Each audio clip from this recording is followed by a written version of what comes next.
Platform UPSC CSC इन हिंदी। हाँ जी, हम आ चुके हैं।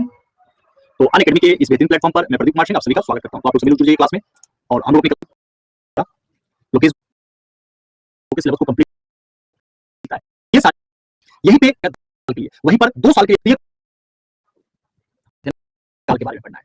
ठीक है, ऋण साथ हम लोग पार्टों में 2 खंडों में विभाजित करके पढ़ा था वैदिक काल को। एक ऋण वैदिक काल और दूसरा कौन सा काल है, तो वो है उत्तर वैदिक काल। दोनों काल में अंतर क्या है, तो ऋण वैदिक काल में जहां पर सिर्फ और सिर्फ किसका निर्माण किया गया था, तो ऋण वैदिक काल में सिर्फ और सिर्फ जो स्थापना किया गया था वह ऋण वैदिक का उस समय मानव अभी भी जंगलों में रह रहा था। ना सिर्फ जंगलों में रह रहा था बल्कि अभी वह भोजन के लिए दर बदर भटक भी रहा था। ये क्रिया था उत्तर वैदिक काल की, लेकिन सॉरी ऋण वैदिक काल की। लेकिन जैसे जैसे हम लोग उत्तर वैदिक काल में प्रवेश करते हैं वैसे वैसे हम लोग यह पाते हैं कि अब मानव क्या होने लगा, अस्थायी होने लगा। मानव कैसा होने लगा, तो मानव अब यहाँ से अस्थायी होने लगा और मानव अब एक जगह पर टिक कर अपने कार्यों को करने लगा। तो हर एक चीज की परिस्थितियां क्या हो गई, बदल गई। जैसे एग्जांपल अगर मैं आपके सामने रखता हूं यज्ञ का, तो जो यज्ञ वाला पॉइंट है ना, यज्ञ वाला पॉइंट है, पहले क्या था, तो पहले यह बड़े लोग ही कर पाते थे, यज्ञ कर पाते थे। लेकिन अब यहाँ पर परिस्थितियां चेंज हुई और यहाँ पर परिस्थितियां चेंज होकर अब जो उत्तर वैदिक काल में कौन किसको देवता है वहां तक कंप्लीट हो गया था। उत्तर वैदिक काल का देवता हम लोग का कंप्लीट हो गया था ना। हाँ, तो वही हम अभी बता रहे हैं आगे का पार्ट। बिल्कुल भी आप लोग मत घबराइए, जहां तक हुआ था हाँ उसके आगे का पार्टी में बताऊंगा। तो यज्ञ है। अब अगर यज्ञ को हम लोग देखते हैं तो यज्ञ कैसा हो गया था, तो यज्ञ एक प्रकार से सार्वजनिक हो चुके थे। यज्ञ सार्वजनिक हो चुके थे अर्थात कोई भी व्यक्ति अपने घर में अपने समृद्धि के लिए यज्ञ को करवा सकता था। और दूसरा यह कि घरेलू भी हो चुका था अर्थात घर के व्यक्ति भी पर्सन भी यज्ञ को करा सकते थे। देखिए ऋण वैदिक काल में जहां पर जो यज्ञ का कंसेप्ट था वह यज्ञ कुछ लोगों के द्वारा गिने चुने राजा महाराजाओं, मतलब राजा महाराजा नहीं लेकिन जो मुखिया हैं उन मुखिया के द्वारा ही कराया जाता था। लेकिन जब हम लोग यहाँ पे आते हैं यह परिभाषा चेंज हो गया। अब घर में कोई भी पर्सन बैठकर यज्ञ करा सकता है और दोनों रूप से यह क्या हो चुका था, प्रचलित हो चुका था। जैसे मैं यहाँ पर लिख रहा हूं वैसे ही आप लोग लिखते हुए चलिएगा। सामाजिक जीवन, अच्छा हम लोग का उत्तर वैदिक काल को ही पढ़ना था। उसमें अभी आगे जैसे जैसे हम लोग आप देखिए सामाजिक जीवन जहां तक कंप्लीट हुआ था उसके आगे का मैं बता रहा हूं, वहां से आप लोग लिखना शुरू कीजिएगा। यहां अगर हम लोग देखिए ये नहीं हुआ होगा, ठीक ना। यहां से अगर देखिए तो यह दोनों के दोनों रूप में प्रचलित हुए थे। दोनों रूप में क्या हुए, प्रचलित हुए। और दूसरी बात एक और हो गया था इस समय आते आते हम लोग जो आपको कैलेप्सो मूवी के बारे में बताया था वह चीज पूरी तरीके से इसी पर है, उत्तर वैदिक काल के जीवन को भी बताया गया है। और यहाँ पे जब हम लोग आते हैं तो हम लोग यह देखते हैं कि जो यज्ञ है तो यज्ञ में बड़े पैमाने पर बलि दी जाने लगी थी।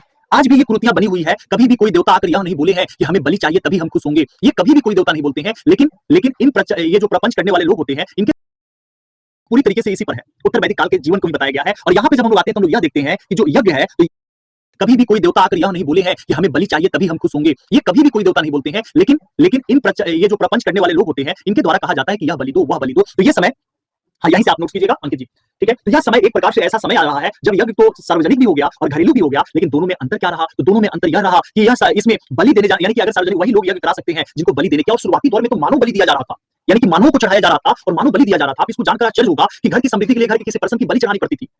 मतलब इतना बड़ा प्रपंच कि अगर मैं अपने घर की सुख और शांति चाहता हूं तो मैं अपने आप को बलि चढ़ा दूं देवता को, मेरे घर में जो आगे वाले लोग होंगे वो सुखी और संपन्न होंगे। ये तो एक प्रकार से गलत लॉजिक पेश किया गया था उत्तर वैदिक काल में, ठीक है ना। दूसरा जो यज्ञ होता था तो यज्ञों में कर्म के साथ, इसमें यज्ञों में कर्म के साथ मंत्र भी पढ़े जाते थे,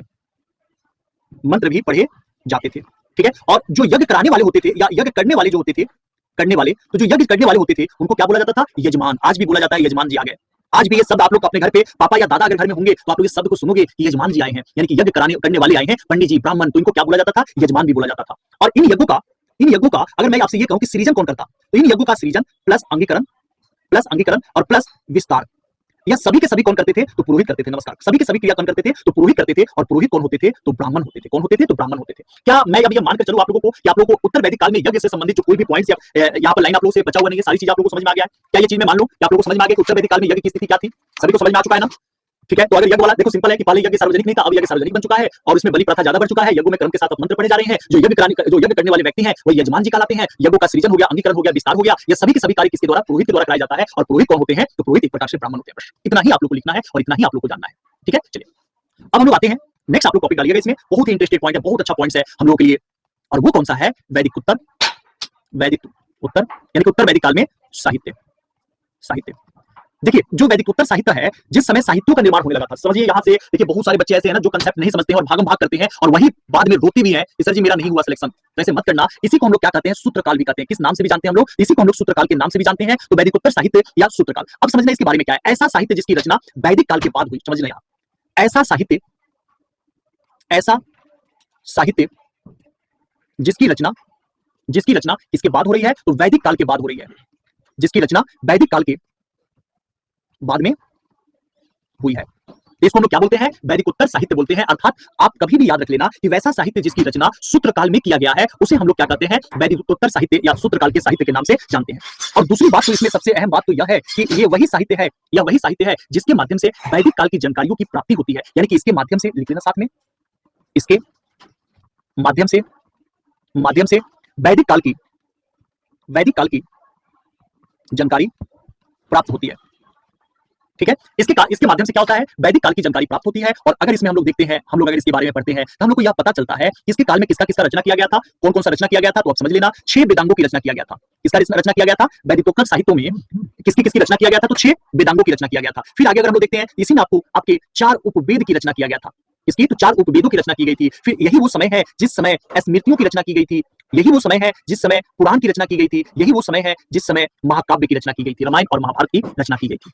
ठीक है, तो अब आप लोगों को शायद पता चल गया कि आगे अब हम मेरी जितनी भी क्लासेज होने वाली है, 1 या 2 क्लासेज के एक क्लास और या ये पूरी की पूरी क्लासेज, इसमें हम लोग पूरा का पूरा वेदांग, उपवेद, स्मृतियों को, पुराण को और महाकाव्य को, इसको हम लोग क्या करेंगे? पढ़ेंगे। तो पहले हम लोग किसको हेडिंग डालते हैं? सबसे पहले हम लोग किसको पढ़ते हैं? तो 6 वेदांगों के बारे में एक बार हम लोग अध्ययन कर लेते हैं। ये वाला लाइन आप लोगों के द्वारा लिख लिया गया, ये वाला आप लोगों ने लिख लिया कि 6 वेदांग, 4 वेद, स्मृति, पुराण और महाकाव्य। कभी भी पूछा जाए महाकाव्य की रचना कब किया गया, तो माइंड पे कभी मत रखना कि वैदिक काल में किया गया। आप सीधा बता देना कि देखो भैया इसकी रचना जो है यह कब किया गया था? इसकी रचना किया गया था वैदिक उत्तर साहित्य में, यानी कि सूत्र काल में किया गया था। अर्थात वैदिक काल के बाद वाले कालों में इसकी रचना किया गया था। बस इतना आप समझ लेना और इतना आप लिख लेना।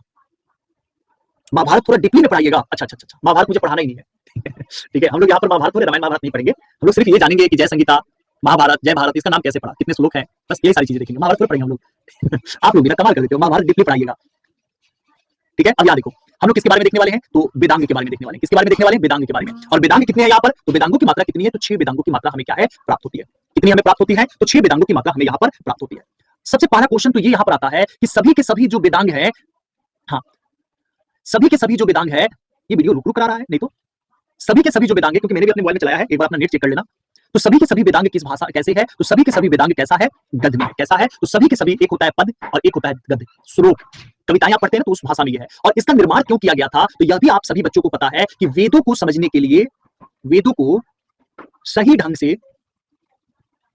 से समझने के लिए, तो वेदों को सही तरीके से समझने के लिए इस प्रकार के वेदांगों की स्थापना, इस प्रकार के वेदांगों का निर्माण किया गया। आप बता सकते हो ना कि वेदों को समझने के लिए इस वेदांग का जो होता है किया गया, बनाया गया इसको। और इसमें टोटल जो 6 वेदांग हैं, वह 6 वेदांग कौन कौन से हैं? वो 6 के 6 वेदांगों को हम लोग समझते हैं। तो सबसे पहला है शिक्षा वाला वेदांग। कौन सा है? बहुत अच्छा वेदांग है, शिक्षा वेदांग है। दूसरा अगर हम लोग वेदांग देखते हैं सेकंड नंबर का, तो सेकंड नंबर का वेदांग कौन सा है? कल्प है। मैं सभी को समझाऊंगा, सिर्फ आप लोग को जरूरत है समझना और ध्यान से पढ़ना। तीसरा जो वेदांग आता है, वह तीसरा वेदांग कौन सा है? व्याकरण का है। कौन सा है? व्याकरण का है। चौथे नंबर का अगर हम लोग देखते हैं, तो चौथे नंबर का कौन सा है? निरुक्त का है। कौन सा है? निरुक्त का है।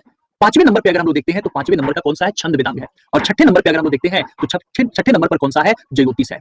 कौन सा वेदांग है? तो ज्योतिष वेदांग है। इस प्रकार से मुख्यतः 6 वेदांगों का क्या किया गया है? निर्माण किया गया, रचना की गई है। अगर हम लोग सबसे पहला वेदांग देखते हैं, जो वेदांग कौन सा है? एग्रीकल्चर का, एजुकेशन का वेदांग है। और यह वेदांग मुख्यतः शुद्ध उच्चारण हेतु बनाया गया। यानी कि जब कभी जैसे बिहार है हम लोगों का, तो उसका नाम बिहार थोड़े है, बिहार ऐसा थोड़े है, उसका नाम क्या था? विहार। विहार मतलब जब बौद्ध भिक्षु वहां पर भ्रमण करने के लिए जाते थे, विहार करने के लिए जाते थे, तो उसी के द्वारा उसका नाम जो होता है विहार पड़ गया। और हम लोग प्रोनाउंसिएशन कर करके उसको क्या कर दिए? बिहार। और आज हम लोग क्या बोलते हैं? बिहार बोलते हैं ना। जैसे बिहार के जितने भी बच्चे यहाँ पर हैं, ठीक है ना, जितने भी बच्चे यहाँ पर हैं, अगर उन बच्चों से मैं बोलूं, अगर मैं उन बच्चों से बोलूं कि ये क्या लिखा है, VERV, मुझे पता है कि 90% बच्चे यही कहेंगे बिहार वाले कि सर जी ये तो आपने वर्ब लिखा है।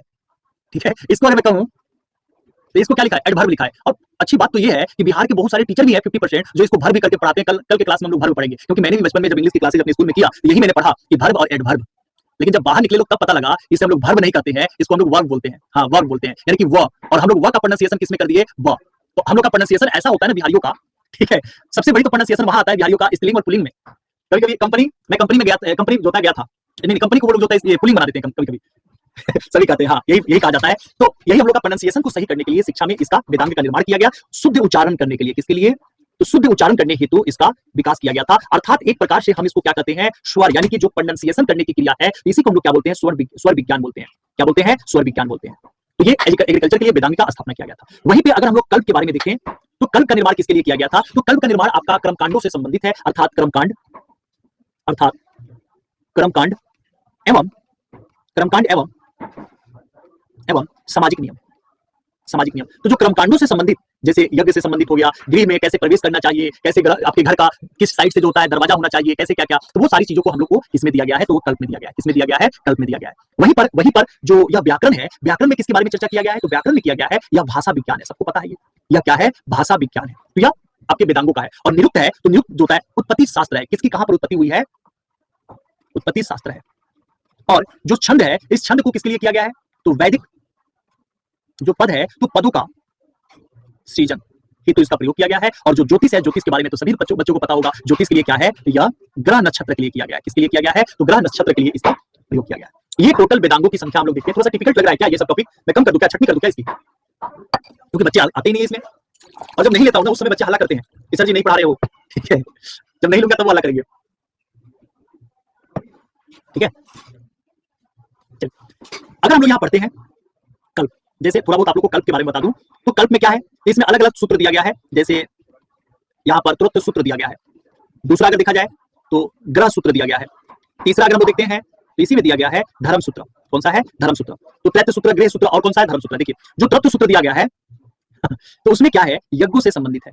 यज्ञों से संबंधित है। तो यज्ञों से संबंधित जो सूत्र है वो कौन सा है? कल्प में आ जाएगा। ग्रह में अर्थात गृह कर्म कांडों से संबंधित है। गृह कर्म कांडों से क्या है? यह संबंधित है। और जो धर्म सूत्र है, धर्म सूत्र में क्या है?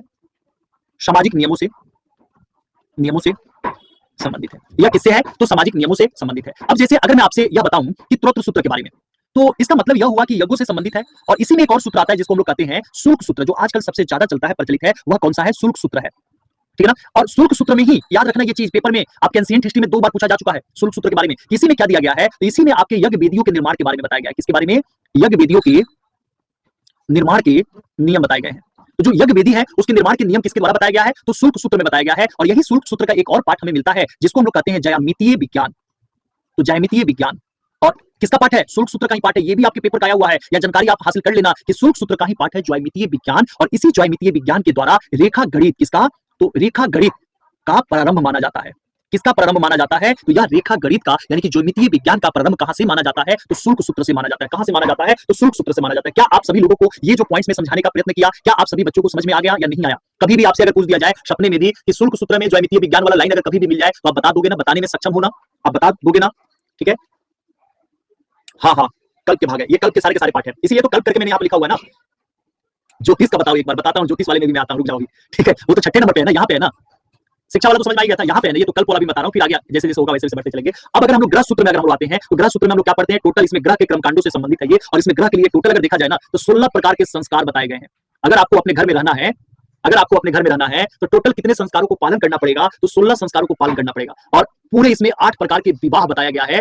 8 विवाह में बताऊंगा, टेंशन मत लो, ठीक है ना। तो 8 प्रकार के विवाह को बताऊंगा मैं। तो 8 प्रकार के विवाहों के बारे में बताया गया है कि किसी को लेके भागते हो तब कौन सा विवाह है, ठीक है, जबरदस्ती करोगे तब वो कौन सा विवाह होगा। तो सारों का भेद मैं खोल के रख दूंगा, टेंशन मत लो, थोड़ा सा टाइम लो, ठीक है ना। जो ये धर्म सूत्र है यह सामाजिक नियमों से संबंधित है।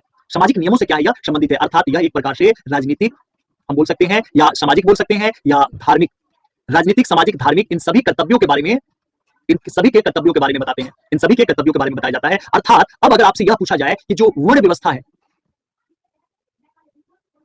नमस्कार सिकंदर, ठीक है, जो वर्ण व्यवस्था है, इस वर्ण व्यवस्था को और पुरुषार्थ को सबसे अहम बताया जा रहा है, पुरुषों को सबसे ज्यादा मतलब कि बढ़ा चढ़ाकर बताए जाने की जो शुरुआत कर दिया गया वो यही धर्म सूत्र है। यानी कि पुरुषार्थ का वर्णन किया गया है, इसमें पुरुषार्थ का वर्णन किया गया है। क्या बच्चों एक बार बताओ, मेरी वॉइस नहीं आ रही है क्या? कितने बच्चों को आवाज नहीं आ रहा है? मेरा आवाज नहीं पहुंच रहा है कितने बच्चों के पास? एक बार बताओ तो, आ रही है ना? पहुंच रही है? एक बार ऑफ होकर ऑन जाओ। नहीं, मोबाइल को ऑफ करके ऑन करना। ठीक है, सारी जो होता है कल्प सूत्र से संबंधित पॉइंट से। आई थिंक आप सभी लोगों को कल्प सूत्र वाला पॉइंट समझ में आ चुका है।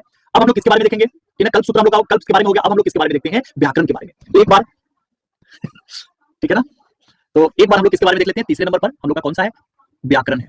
तो व्याकरण के बारे में भी हम लोग पढ़ लें। देखिए एक भी पॉइंट्स में छोड़ना नहीं चाहता हूं, लेकिन बच्चों का सपोर्ट नहीं मिल पाता। अभी पता है कितने बच्चे देख रहे हैं? 14 बच्चे देख रहे हैं, ठीक है, तो 14 बच्चे देख रहे हैं। जबकि मुझे यह बात नहीं है, वो 37 अभी तक आकर देखकर आए हैं, देखे हैं, गए हैं और फिर आए हैं। हाँ, वो टोटल दिखाता है कितने बच्चे आ चुके हैं इसको देखने के लिए। हाँ तो अब देखिएगा, ये आप लोग कहीं पर भी एंशिएंट हिस्ट्री अगर आप पढ़े हुए हो तो आप देखना इतना वो डेप्थ में जाकर नहीं पढ़ाते हैं कोई भी टीचर को। आप देखना, नहीं, मैसेज नहीं मत करो, जबरदस्ती नहीं बुलाना चाहिए। यहाँ देखिए व्याकरण, व्याकरण एक प्रकार का क्या है? तो भाषा विज्ञान है।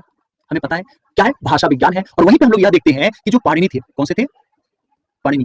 तो जो पाणिनि होते हैं इनके द्वारा एक रचना की गई, रचना किया गया। किसकी? पाणिनि के द्वारा किसका रचना किया गया है? तो वो कौन से हैं? अष्टाध्यायी।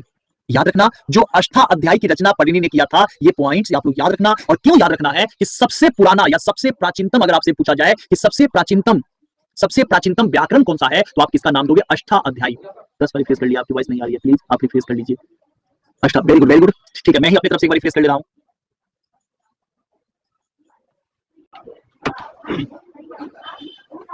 तो थैंक गॉड सही हो गया। मैं रिफ्रेश किया था और ये पूरी तरीके से रिफ्रेश ही हो गया, रुक गया था ये वीडियो, इसलिए आप लोग सभी लोग जुड़ जाइए। फिर से क्लास गया था और उस रचना का नाम क्या था? अष्टाध्यायी। और ये अष्टाध्यायी जो है यह सबसे प्राचीनतम है। क्या है? सबसे प्राचीनतम है। और अगर देखा जाए तो अष्टाध्यायी पर पतंजलि ने एक महाभाष्य लिखा था, समझिए। और आप लोग लिखिएगा इसको, जिसके भी ऐप में अगर प्रॉब्लम हो रहा है तो अपना रिफ्रेश करेगा, मेरे को कहेगा नहीं रिफ्रेश करने के लिए, ठीक है। तो पतंजलि ने नहीं, अब तो आ जा रही है ना भावना, आप ही के कारण इतना मैं रिफ्रेश करने चला गया था। तो पतंजलि ने क्या किया? तो पतंजलि का महाभाष्य, कौन सा? महाभाष्य। तो पतंजलि ने अपना एक महाभाष्य लिखा, और पतंजलि ने जो अपना महाभाष्य लिखा था ना, वो अष्टाध्यायी का टीका था। यानी कि अष्टाध्यायी पर उन्होंने एक टीका किया। टीका यानी कि एक प्रकार से उनके द्वारा टिप्पणी किया गया। क्या किया गया? टिप्पणी किया गया। तो टिप्पणी करने के बाद यहाँ पर पतंजलि टिप्पणी करने के बाद उन्होंने महाभाष्य लिखा था। और तीसरा एक पॉइंट हुआ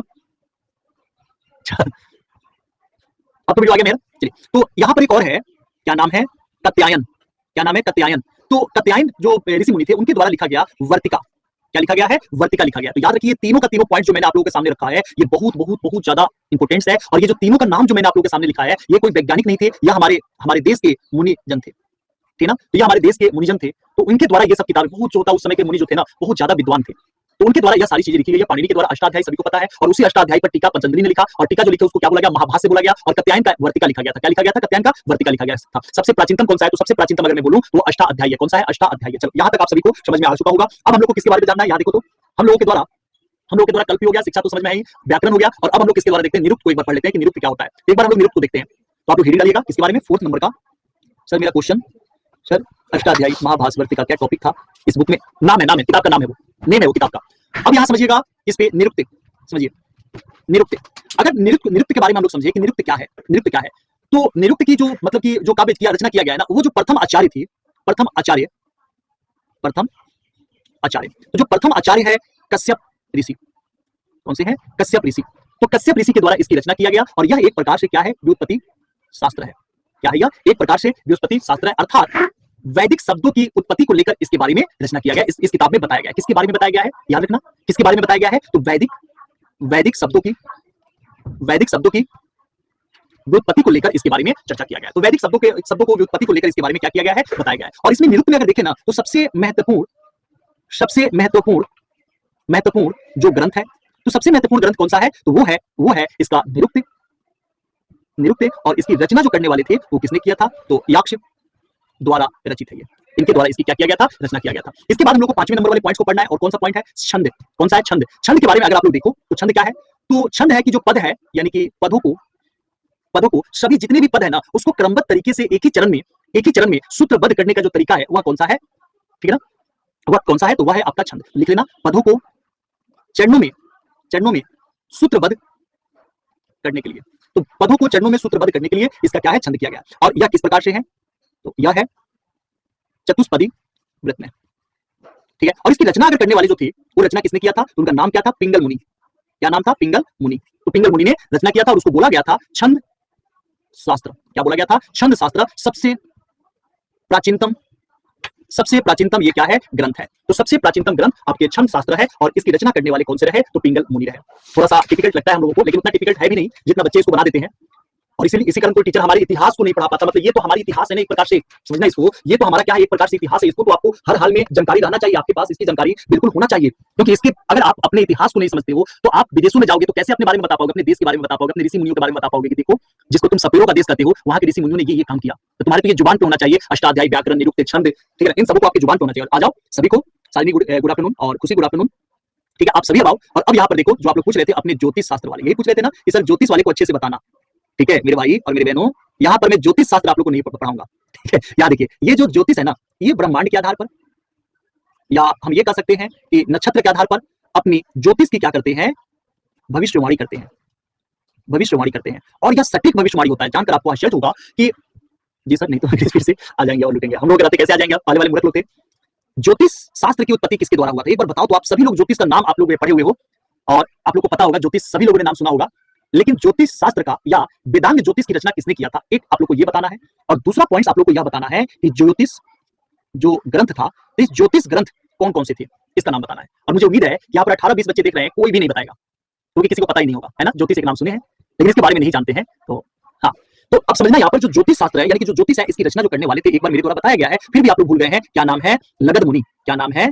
लगध मुनि के द्वारा, ठीक है। इनके द्वारा इसकी क्या किया गया है? रचना किया गया। और इन्होंने जिस किताब की रचना किया था ज्योतिष शास्त्र के लिए, उस किताब का क्या नाम था? उसका नाम था वेदांग ज्योतिष।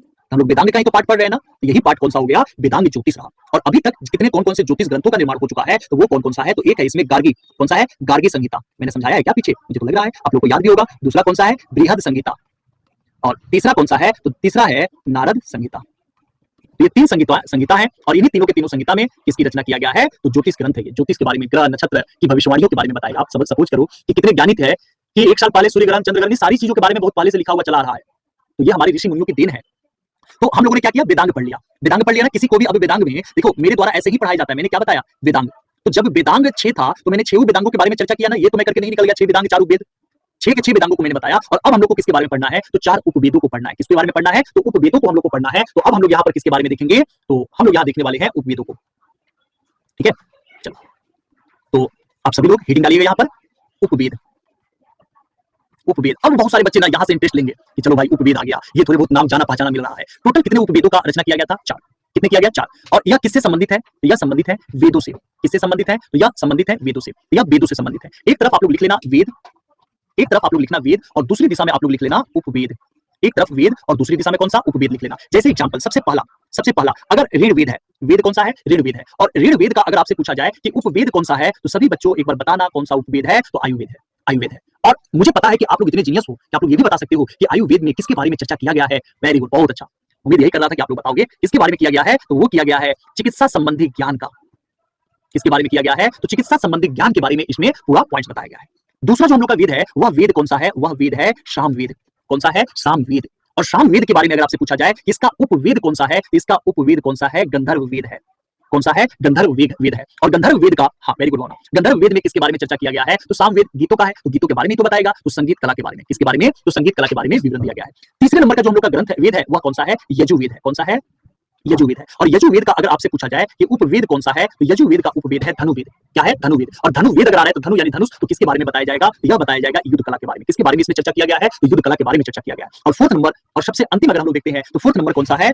अथर्ववेद है। कौन सा है? अथर्ववेद है। और अथर्ववेद का, हाँ शिल्पवेद, बिल्कुल सही। अथर्ववेद का अगर देखा जाए तो कौन सा है? शिल्पवेद है। कौन सा है? शिल्पवेद है। और शिल्पवेद, शिल्प यानी कि घर बनाने, शिल्पकारी के बारे में, अर्थात इसमें किसके बारे में चर्चा किया गया है? तो शिल्प संबंधी ज्ञान है।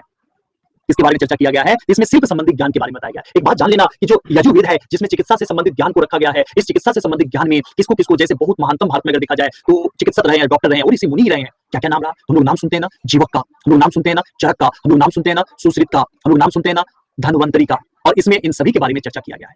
तो ये सारे के सारे पॉइंट्स है। चलिए, अच्छा, अब आप लोग को जो 16 संस्कार है, ठीक है, मुझे अजीब सा लग रहा है कि मैं बताऊं या ना बताऊं, क्योंकि आप लोगों को जब मैं बताऊंगा 16 संस्कार मैं तो बता दूंगा, लेकिन आप लोग क्या करोगे? संख्या बल कम होना शुरू हो जाओगे कि 16 संस्कार जो हमारे अपने 16 संस्कार हैं उसको आप लोग जो है नहीं पढ़ोगे, है ना। घरों में रहने के लिए आपका अलग अलग। हाँ, तो हम लोग किसके बारे में देखते हैं? लिख लेना आप सभी के सभी लोग। ऋग्वेद का यजुर्वेद है और किसका आपने बोला? अथर्ववेद का शिल्पवेद है। दोनों अलग अलग है, दोनों अलग अलग है, ठीक है। अब आप लोग लिखिएगा पोषर्ष यानी कि 16 संस्कार। 16 संस्कार। मेरा ये मानना होता है ना किसी भी सब्जेक्ट का कि एक बार पढ़ो, ठीक है, लेकिन एक बार ऐसे सब्जेक्ट को पढ़ दो ना कि दोबारा आपको किसी दूसरे से पढ़ने की आवश्यकता ही ना पड़े।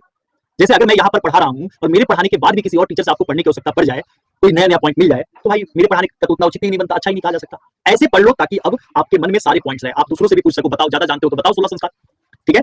16 संस्कार क्या होता है? 16 संस्कार का मतलब यह होता है शुद्धिकरण। क्या होता है? शुद्धिकरण। एक प्रकार से आपका शुद्धिकरण होना चाहिए, और यह शुद्धिकरण मृत्यु के बाद भी होना चाहिए, मृत्यु पर्यंत भी होना चाहिए, मृत्यु के बाद भी, और जन्म से पूर्व से।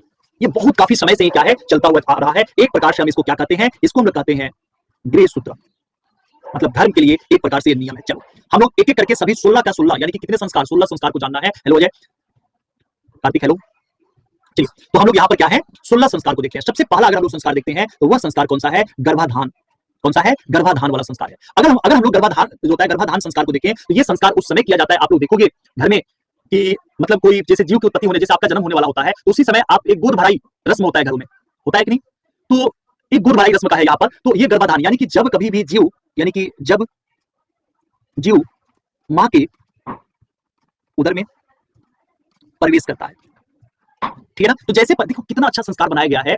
मां को तो भगवान समान ही माना जाता है ना, तो जैसे जीव को जन्म देने वाली है तो उसी समय उनकी क्या की जाती है? रस्म ये। और उस रस्म का क्या नाम है? गर्भाधान। क्या नाम है? गर्भाधान। दूसरा रस्म अगर मैं आप लोगों के सामने रखूं तो यह थोड़ा संस्कृत वाले नाम है तो इसलिए थोड़ा अजीब लगते हैं, लेकिन आप सभी लोग सुने होंगे, पुस्वन। क्या नाम है? पुस्वन। यानी कि ये जो संस्कार है, इस संस्कार में यह है कि गर्भ के तीसरे माह में यह पूजा किया जाता है। लेकिन इसमें एक गलती यह है, या जो तीसरे माह में किया जाता है, इसकी रचना कब की गई है? इसकी रचना उस समय की गई है जब पुरुष प्रधान था, जब प्रधान पुरुषों की बोलबाला था, उस समय किया गया है। तो आप सोचो तीसरे महीने में जब ये पुष्पन किया जा रहा है, जो पूजा किया जा रहा है, उसमें किस चीज की कामना की जाएगी? तो उसमें किया जाता है पुत्र प्राप्ति की कामना। और यही रीजन है कि शायद अब यह मनाना बंद हो चुका है, या अभी मनाया जाता है कहीं कहीं, तो पुत्र की कामना के लिए, हाँ, वनली पुत्र की कामना के लिए इसको किया जाता है। तीसरा अगर हम लोग का जो संस्कार देखा जाए तो तीसरे नंबर का जो हमारे पास संस्कार है वह कौन सा है? सीमांतो नयन। कौन सा है? सीमांतो नयन।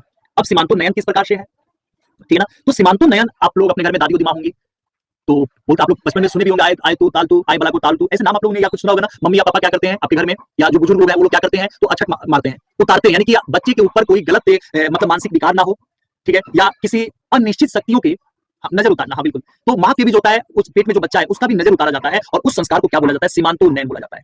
माँ को जब कोई भी प्रेग्नेंट लेडी चलती है तो बहुत सारे हमारे समाज में लोग ऐसे हैं जो गलत हैं, तो कुछ लोग मंत्र पाले उच्चारण कर देते थे, उसके कारण कभी कभी मृत बच्चा जन्म लेता था। ये उस समय की मान्यता थी, अब तो साइंस उसको अलग कर दिया है। तो उसे हम लोग क्या बोलते हैं? सीमांतो नयन की प्रक्रिया करते हैं। अर्थात यह किस प्रकार से है? तो गर्भ से शिशु के मानसिक विकास, तो मानसिक विकास हेतु, या दूसरा हम बोल सकते हैं अनिष्टकारी शक्तियों से बचने या बचाने के लिए यह संस्कार कराया जाता है। तो सीमांतो उन्नयन का यह संस्कार तीसरे नंबर का संस्कार हम लोगों ने देखा। फिर हम लोगों के द्वारा चौथे नंबर का संस्कार कौन सा है? जात कर्म। कौन सा है? यह है जब बालक का जन्म हो जाता है तो बालक को आशीर्वाद दिया जाता है। गुड आफ्टरनून इसके, बालक को आशीर्वाद दिया जाता है। तो ये कौन सा है? बालक के जन्म से के समय क्या दिया जाता है इसे? तो आशीर्वाद, ठीक है। तो यह बालक के आशीर्वाद देने के लिए इस प्रकार से जो है आपका संस्कार बनाया गया, जात कर्म। फिर पांचवा हम लोग देखते हैं, ये तो आज भी संस्कार सभी लोगों का किया गया होगा, नामकरण। कौन सा संस्कार है? नामकरण करने का। तो जन्म के 10वें या 12वें दिन, जिसको हम लोग कहते हैं ना बरही है, 12वां दिन, तो वही आपका यहाँ पर पाठ आता है। तो ये हम लोग का नामकरण का संस्कार है, और नामकरण का संस्कार कितना? 5वें नंबर वाला हो गया। फिर हम लोग देखो 16 का 16 संस्कार में आप लोगों को कराऊंगा। छठे नंबर पे हम लोग किसमें आते हैं? आप लोग सभी अपना अपना संस्कार समझ लेना कौन कौन सा संस्कार है। छठे नंबर का संस्कार कौन सा आता है? निष्कर्मण। कौन आता है? निष्कर्मण। अब निष्कर्मण क्या है? तो ये पहले होता था और आज भी होता है, ठीक है ना? जब आज भी होता है, जब बालक जन्म लेने के बाद घर में रहता है, 12वें दिन तक तो घर में रहता है, और उसके बाद नामकरण का वहां पे संस्कार किया जाता है। और नामकरण करने के बाद निष्कर्मण की क्रिया होती है। जब प्रथम बार बालक अपने घर से बाहर की तरफ निकलता है तो वह संस्कार कौन सा है? निष्कर्मण का है, ठीक है ना? तो कौन सा है? निष्कर्मण का है। अर्थात जब पहली बार बालक घर से बाहर निकलता है। तो जब पहली बार बालक घर से बाहर निकलता है, यह कब से कब तक होता है? तो 12वें दिन से लेकर 4 माह के बीच, कभी भी इसको 4 माह के बीच कभी भी इसको मना लिया जाता है निष्कर्मण का। अच्छा, हम लोग की तरफ इसका भी वर्तमान में कुछ अलग नाम दिया जाता है, आप लोग बताइएगा। मामा कुछ लाकर देते हैं क्या इस दिन, या पिता के द्वारा बालक के हाथ में, या कुछ ऐसा चीज आशीर्वाद के रूप में दिया जाता है क्या? या तो पिता के द्वारा, नहीं तो किसके द्वारा? मामा द्वारा। यह आशीर्वाद क्या है? दिया जाता है। तो इसको हम लोग क्या बोलते हैं? निष्कर्मण की क्रिया या निष्कर्मण संस्कार कहा जाता है। फिर हम लोग आते हैं 7वें नंबर के अपने संस्कार पर, 7वें नंबर पर। और 7वें नंबर का संस्कार क्या है? अन्न पर शासन, ठीक है। मतलब जब बालक को पहली बार अन्न खिलाया जाता है, अन्न खिलाया जाता है, और ये अन्न कब खिलाया जाता है? तो 6 माह के बाद ही खिलाया जाता है। तो यह जो संस्कार किया जाता है या तो 6 माह के बाद किया जाता है। फिर हम लोग आते हैं 8वें नंबर पर, और 8वां नंबर का संस्कार कौन सा है? चूड़ाकर्म। कौन सा है? चूड़ाकर्म। सभी लोगों का हुआ होगा, ठीक है, ठीक है। ये संस्कार आज भी आप लोगों में होता है, हिंदू धर्म में खासकर। और क्या होता है ये संस्कार? तो आपके बाल को उतार दिए जाते हैं। अभी एक वायरल वीडियो हुआ है बच्चे का, ठीक है, बोल रहा है ना कि मैं गुस्सा हूं, बाल मत काटो मेरा, मैं गुस्से में हूं, बाल मत काटो। तो यही वो संस्कार है कि पहली बार जब मुंडन किया जाता है ना, सभी का हुआ होगा, चाहे वो गर्ल्स हो या बॉयज हो, तो पहली बार बाल बनवाया जाता है, ठीक है ना? उसको लोग क्या बोलते हैं? मुंडन। ये नाम तो सभी को पता होगा। और ये कब होता है? एक बार बताओ तो, ये कब होता है? तो याद होना चाहिए कि पहले या तीसरे वर्ष में इसे शुभ माना जाता है, हाँ बिल्कुल सही होना। तो इसे क्या माना जाता है? शुभ माना जाता है। तो ये आपका कौन सा है? मुंडन का है। ठीक है, चलो 9 नंबर हुआ है क्या? लड़कों में कितने लोगों को हुआ है? कर्ण वेधन पहले होता था, अब ये लड़कों का खत्म कर दिया गया। अब सिर्फ इसकी हकदार कौन हो गई? लड़कियां हो गई, यानी कि बालक का कर्ण छेदा जाता है। एक बात जान लो, आजकल जितने भी ये बच्चे हैं ना जो उद्दंड प्रवृत्ति वाले हो जाते हैं, छोटे छोटे बच्चे ही उद्दंड वाले हो जाते हैं, मतलब एक प्रकार से समाज की कुरीतियों में फंस जाते हैं। और ये कर्ण अगर छेदा जाता ना तो वो कंट्रोल में होते, क्योंकि वो नस जो होता है, जो उड़नपन वाला है, वो जो होता है गायब हो जाता है, यानी कि एक प्रकार से हार्मोन का स्राव कम हो जाता है और वो बच्चे शांति प्रिय हो जाते हैं। तो उसको देखते हुए छेदा जाता था। यानी कि अगर आप चाहते हो कि आप मतलब कि आपका लड़का सही तरीके से रहे, तो कान छेद देना, काटना मत। चलो, ये बालक के कर्ण को क्या किया जाता है? छेदा जाता है। और ये कब से कब तक होता है? तो कभी भी कर लो, 1 वर्ष, 2 वर्ष या 5 वर्ष के बीच में कभी भी इसको छेद दिया जाता है। ठीक है, चलिए, तो ये कर्ण वेधन का हो गया 9वें नंबर का संस्कार। आज भी होता है, अच्छा हम लोग की तरफ तो नहीं होता है बिहार में शायद, क्योंकि मेरा नहीं हुआ है। तो 10वें नंबर पर हम लोग आते हैं। 10वें नंबर पे अगर हम लोग देखें तो उसका क्या है? विदारंभ। ठीक है, बच्चों के लिए बेचारे सबसे बुरा संस्कार यहीं से शुरू होता है। ठीक है, सबसे बुरा संस्कार यहीं से शुरू होता है। मम्मी क्या करती है? बच्चों का एक हाथ पकड़ेगी और ले जाकर स्कूल में छोड़ देगी, यानी कि चलो स्कूल चले हम कि क्या हो गई? शुरुआत हो गया यहीं से। नहीं, सभी बालक के लिए था, लड़कियों के लिए थोड़ा था, केवल लड़कों के लिए नहीं, सभी के लिए था, गर्ल्स या बॉयज सभी के लिए था। तो विदारंभ हो गया 10वें संस्कार। अगर हम लोग 11वें संस्कार पे आते हैं तो वह संस्कार कौन सा है? उपनयन संस्कार। कौन सा है? उपनयन संस्कार। ठीक है, उपनयन संस्कार क्या होता है समझना है अच्छे तरीके से। जो बालक है यह बालक यहाँ पर क्या कर लेता है? जनेऊ धारण कर लेता है। यहाँ पर क्या करता है? जनेऊ धारण करता है। और जनेऊ धारण करने के साथ ही यह कहा जाता है कि यह ब्रह्मचर्य में जो होता है, ब्रह्मचर्य में इसने क्या कर लिया? प्रवेश कर लिया। अब आप देखना, ये जो जनेऊ होता है ना, इस जनेऊ में कितने धागे होते हैं? आप लोग कभी धागे देखे हो क्या? तो इसमें जनेऊ को आप लोग कभी भी देखना, कोई भी धारण किया गया होगा तो उसमें 3 धागे होते हैं और तीनों धागों का अलग अलग नाम है। अपने धर्म के बारे में थोड़ा बहुत जान के लेना चाहिए। और कौन कौन सा नाम है? एक का नाम है सत, दूसरे का नाम है रज और तीसरे का नाम है तम। ठीक है, तो सत्य, रज और तम, इन 3 धागों को धारण किया जाता है और ब्रह्मचर्य जीवन की शुरुआत यहाँ से हो जाती है और बच्चा अब स्कूल में अपनी वेदों को, अपने ज्ञान को लेने पहुंच जाता है। तो ये हम लोग का हो गया 11 नंबर का था ना, 11 नंबर का था। अब हम लोग आते हैं 12 नंबर के। अब यहाँ पर कौन सा हुआ? वेदारंभ। ठीक है, मतलब अब इस संस्कार में यह बताया जाता है कि वेदों का पाठ शुरू हो जाता है। आजकल हम लोग किताबें पढ़ते हैं सिलेक्शन लेने वाले, और वहां पर वेद पढ़ाया जाता था। 13वें नंबर के संस्कार अगर हम लोग देखें, ठीक है, तो 13वें नंबर का संस्कार होता है केशांत या गोदान। ठीक है, ये संस्कार है। मतलब समझ रहे हो, जब बच्चे का दाढ़ी मूछ आ जाए, ठीक है, जब लड़के का दाढ़ी और मूछ आ जाए तो उसकी क्या पहली बार शेविंग कराई जाती है, तो वो संस्कार कौन सा होता है? केशांत या गोदान होता है ये संस्कार। 14वें नंबर के संस्कार पे अगर हम लोग आते हैं तो 14वें नंबर के संस्कार को हम लोग क्या बोलते हैं? समावर्तन। क्या कहा जाता है? समावर्तन यानी कि समाप्त होना। तो एक प्रकार से हम कह सकते हैं कि गुरुकुल में वेदों का अध्ययन समाप्त हो जाने पर, यानी कि गुरुकुल में शिक्षा समाप्त कर लेने के पश्चात विद्यार्थी क्या होता है? घर लौटने से पूर्व गुरु के द्वारा इस प्रकार से यह संस्कार किया जाता है। अर्थात गुरु उसको क्या करते हैं? तो गुरु उसको स्नान कराते हैं। ठीक ना? 1 मिनट रुक जाओ।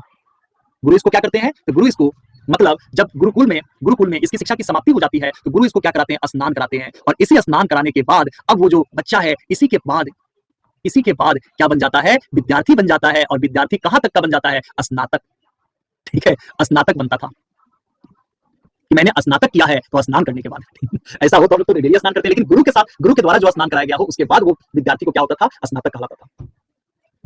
हाँ, पहले ग्रेजुएशन होता था, वही तो स्नातक का हुआ। गुरु ने ज्ञान, यानी कि सभी ज्ञान जो होता है उन्होंने क्या कर दिया? दे दिया, तो वह स्नातक हो गया। चलो, अब 15वें नंबर में है 15वां संस्कार। और 15वां संस्कार कौन सा है? विवाह। यानी कि अब यहां से उस बच्चे का गृहस्थ जीवन क्या हो जाएगा? शुरू हो जाएगा। यहां से उस बच्चे का गृहस्थ जीवन शुरू होगा और एक समय ऐसा आएगा कि वो जीते जीते अंतिम समय उसका आ जाएगा और अंत्येष्टि हो जाएगी। ठीक है, यानी कि मृत्युपरांत जो संस्कार किया जाता है आप घर में, तो मृत्युपरांत जो क्रिया की जाती है वो एक संस्कार है, अंत्येष्टि, मृत्युपरांत। इस प्रकार से यह टोटल 16 संस्कार है। वानप्रस्थ वो तो वन में वही जाना हुआ, यानी कि गुरु से वो जो आपका जो था शुरुआत वाला नियम था, वो फिर आश्रम नियम, वो सारी चीजें थी। और ये संस्कार ये आपके होने चाहिए, घर और परिवार वालों के द्वारा किया जाता है। गृहस्थ जीवन शुरू हुआ, उसके बाद तो 50 के बाद आप वन में जाओ और 70 के बाद आपकी जीवन शैली को डिवाइड किया गया था। तो क्या इस प्रकार से आप लोग सभी के सभी पॉइंट 16 के 16 आप लोगों ने संस्कार देख लिए। अब हम लोगों को क्लियर हो गया ना 16 के 16 संस्कार। और अब हम लोगों को किसके बारे में जानना है? विवाह के बारे में। विवाह के बारे में आप लोगों को पता है क्या कितने प्रकार का विवाह होता है? कितने प्रकार का विवाह होता है? ठीक है, तो टोटल मैंने आप लोगों को बताया कि टोटल अगर देखा जाए तो 8 प्रकार का विवाह होता है। अब देखिए 8 प्रकार का जो विवाह होता है उसमें से कुछ विवाह क्या होते हैं? अच्छे विवाह होते हैं। कुछ विवाह क्या होते हैं? अच्छे विवाह होते हैं, जिनको अच्छे विवाह की श्रृंखला में रखा गया है। और कुछ विवाह ऐसे होते हैं, हमें बता रहा हूं सारे विवाहों के बारे में और आज जान भी जाओगे विवाहों को। और कुछ ऐसे विवाह होते हैं जो बुरे विवाह होते हैं। तो एक विवाह कैसा होता है? अच्छा विवाह होता है। और कुछ विवाह कैसे होते हैं? बुरे विवाह होते हैं। वो कौन कौन से? ठीक है, तो अगर मैं आपसे कहूं कि ब्रह्म विवाह, तो ये क्या है? अच्छा विवाह। मैं समझाऊंगा सभी विवाह को। दूसरा अगर मैं कहा जाए प्रजापत्य विवाह, तो ये भी अच्छे विवाहों की श्रृंखला में आता है। तीसरा विवाह अगर देखा जाए तो कौन सा है? देव विवाह, तो ये भी क्या है? अच्छे विवाह में आता है। और चौथा विवाह अगर देखा जाए तो आस विवाह। ये सभी के सभी विवाह क्या है? अच्छा, आपका एक ही विवाह हुआ है तो आठों विवाह करने की जरूरत नहीं है, आप समझ लेना सिर्फ कि आपका इनमें से कौन सा विवाह हुआ है। चलिए, तो पांचवा अगर देखा जाए तो वो कौन सा है? गंधर्व विवाह। गंधर्व विवाह। छठे नंबर का अगर देखा जाए जो खराब विवाह वाले हैं वो कौन से हैं? एक असुर विवाह। असुर विवाह। सातवें नंबर में है, उस विवाह का क्या नाम दिया गया है? राक्षस विवाह। क्या नाम दिया गया है? तो राक्षस विवाह नाम दिया गया है। ठीक है, इसका नाम क्या दिया गया है? तो राक्षस विवाह। और आठवें नंबर का जो विवाह है उस विवाह का क्या नाम दिया गया है? पिशाच, सॉरी, क्या नाम दिया गया है? पिशाच विवाह। इस प्रकार से यह टोटल 8 प्रकार के विवाहों के बारे में बताया गया है। अब हम लोग इन 8 प्रकार के विवाह को एक बार समझ लेते हैं, अच्छे और बुरे सभी विवाहों को एक बार समझ लेते हैं ताकि आप लोग को पता रहे। ठीक है, तो सबसे पहले अगर हम लोग देखते हैं, सबसे पहले अगर हम लोग देखें यहां पर तो कौन सा विवाह है? ब्रह्म विवाह। कौन सा विवाह है? ब्रह्म विवाह। अब इसको समझिए क्या होता है।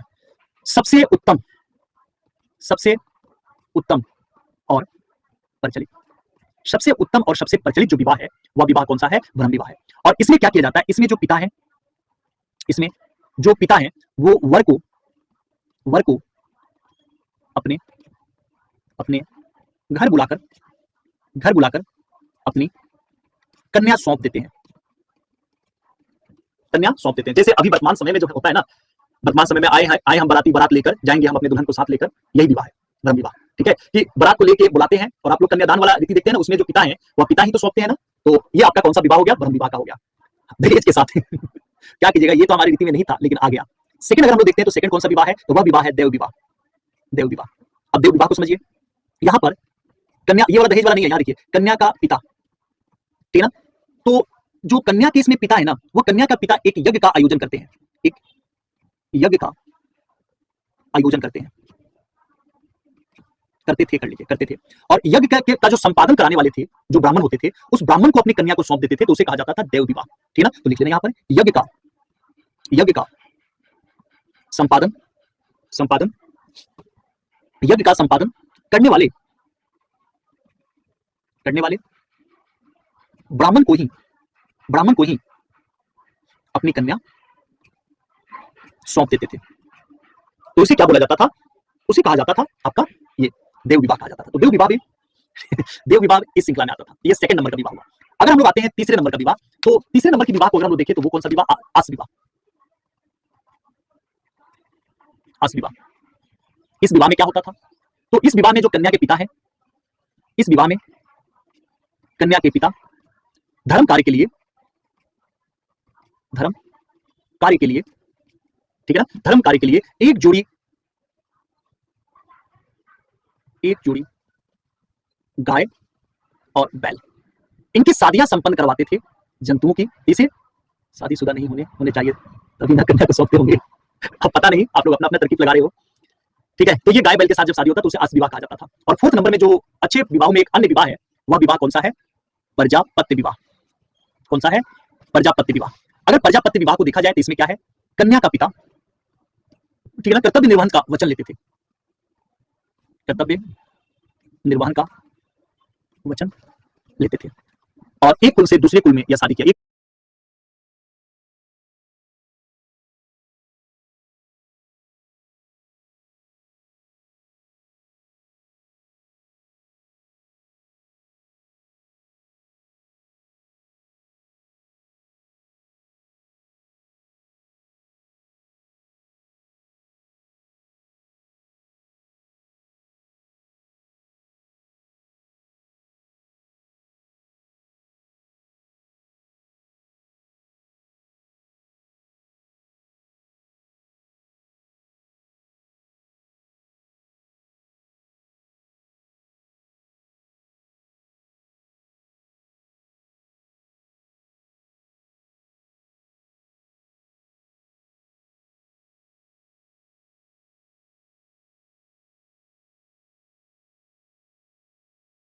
पर हम लोग बुरे विवाह को भी देख लें तो बुरे विवाह में कौन कौन सा है?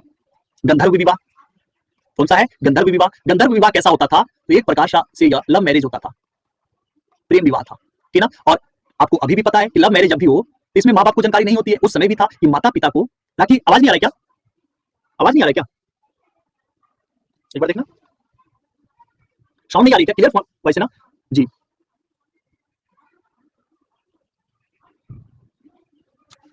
जी आ रही आवाज? देखिए, पिता को जानकारी नहीं होती थी और गंधर्व विवाह इस प्रकार से हो जाता था। ठीक है, तो ये तो सभी को पता हो गया होगा। हाँ, दूसरा अगर मैं कहूँ असुर विवाह, कौन सा? क्या करते हैं, तो हरियाणा में शादी जब नहीं होता है ना, तो असम से खरीद के लेके आ जाते हैं, असम से, नेपाल से लड़कों को खरीद के लेके आते हैं। इसमें खरीद के लेके आते हैं, वो विवाह कौन सा होता था? असुर विवाह। यानी कि इसमें कन्या को खरीद कर विवाह किया जाता था। ठीक है, चलिए, तो ये छठे नंबर का विवाह कौन सा है? असुर विवाह है। फिर अगर हम लोग सातवें नंबर के विवाह को अगर हम लोग देखते हैं, तो वह विवाह कौन सा है? राक्षस विवाह है। कौन सा है? राक्षस विवाह। और राक्षस विवाह का मतलब यह हुआ, सबसे गलत किस्म का विवाह, कि जबरदस्ती, मतलब लड़की के बिना अनुमति से या बलात्कार करके अगर शादी कर रहा है, तो वो कौन सा विवाह हुआ? राक्षस विवाह हुआ। ठीक है, और आठवें नंबर का एक विवाह होता था पेचास विवाह। नहीं, एक मिनट रुकना। ठीक है, एक विवाह होता था कौन सा? पिचास विवाह, तो वो जबरदस्ती या बलात्कार के द्वारा। और अगर मैं आपसे कहता हूं राक्षस विवाह, तो राक्षस विवाह में क्या था कि जब कभी भी लड़की को अपहरण द्वारा विवाह कर लिया जाता था, तो उसे क्या कहा जाता था? राक्षस विवाह। ये टोटल हम लोगों की क्या हो गई? विवाहों का प्राप्ति, मतलब की जानकारी हो गया। तो हम लोगों ने क्या क्या देखा? हम लोगों के द्वारा 16 संस्कार कंप्लीट किया गया, सभी लोगों ने 16 संस्कारों को अच्छे तरीके से पढ़ लिया। फिर हम लोगों के द्वारा 8 विवाह को देखा गया, 8 विवाह भी हम लोगों के द्वारा कंप्लीट हो गया ना? किसी के मन में कोई भी डाउट या क्वेश्चन नहीं है? तो अब हम लोग किसके बारे में देखेंगे? अब हम लोग यहाँ पढ़ने वाले हैं और जानने वाले हैं स्मृतियां। किसके बारे में हम लोग पढ़ने वाले हैं और जानेंगे? कैसी होती हैं? पद पाठ में। और इन्हीं स्मृतियों को हम लोग एक एक करके पढ़ेंगे, जिसको आज भी कुछ लोगों के द्वारा अलग अलग स्मृतियों को अलग अलग तरीके से जो रिप्रेजेंट किया गया, उसी के कारण आज भी ये स्मृतियां क्या है? सबसे ज्यादा बदनाम है। जैसे सबसे पुराना अगर हम लोग देखते हैं, कौन सी स्मृति है? मनु स्मृति। नाम तो सुना ही होगा इसका, है ना? तो कौन सी स्मृति है? मनु स्मृति। और मनु स्मृति की रचना कब से कब तक हुआ था? तो 200 बीसी से लेकर 200 एडी के क्रम में इसकी रचना किया गया था। जब कोई भी स्मृति इतना लंबे कार्यकाल तक रचना हो रहा है, तो आप अनुमान लगा सकते हैं किसकी स्मृतियों में अगर कोई जैसे बाय द वे कुछ जैसे 200 वर्षों तक, तो जैसे जैसे हमारा समाज परिवर्तन होते जा रहा है, वैसे वैसे इसकी स्मृतियों में भी परिवर्तन होते जाता होगा। हम बोल सकते हैं, बता सकते हैं इसको, है ना? इसकी स्मृति किसके द्वारा रचना किया गया था? ये किया गया था इसके द्वारा, तो शुंगों के समय में इसको क्रमबद्ध तरीका किया गया था। अब देखिए इसके बारे में आपको क्या क्या लिखना है, साथ में आप लोग नोट्स बनाना, लिखते हुए चलना। सबसे प्रमुख और प्रामाणिक, और हम ये भी कह सकते हैं कि प्राचीन जो स्मृति है, वह स्मृति कौन सी है? तो मनु स्मृति। कौन सी है? मनु स्मृति है। इसमें मानव धर्मशास्त्र के बारे में बताया गया है, मानव धर्मशास्त्र के बारे में। इसमें मुद्रा का उल्लेख भी किया गया है, मुद्रा का उल्लेख भी किया गया है। और मुद्रा में किसका किसका उल्लेख किया गया है? तो सोना का, चांदी का, तांबा का। इन सभी मुद्राओं का इसमें क्या किया गया है? तो उल्लेख किया गया है। कौन कौन से? सोने का, चांदी का और तांबे का, इनके द्वारा उल्लेख किया गया। इसमें ये कहा गया है, देखिए मनु स्मृति उतना खराब भी नहीं है जो आगे चलकर इसमें बुराइयां इतनी ज्यादा निकाली गई। अब आप बताइएगा, इसमें कहा जा रहा है कि विदुर, ठीक है, को क्या जो विधवा हो गई है, तो क्या विधवा को पुनः विवाह का अधिकार है? मनु स्मृति कहता है कि विदुर को पुनः विवाह का क्या है? पुनः विवाह का अधिकार है। क्या है? अधिकार दिया गया है। अच्छा चलिए, तो इनको क्या दिया गया? अधिकार दिया गया है। इसी में ये कहा गया है कि उस समय एक प्रचलन चलता था, शायद अभी हाल, मतलब बहुत पुरानी कोई मूवी है ऋषि कपूर की, ठीक है, तो उसमें दिखाया गया मुंडन करा दिया जाता है, जो विधवा हो जाती है महिलाएं, उनका मुंडन कराया जाता था। इसी में इसकी चर्चा किया गया है, इसके बारे में। तो विधवा के मुंडन की चर्चा की गई है। नहीं, वाटर को भी नहीं, वाटर को अलग हो गया।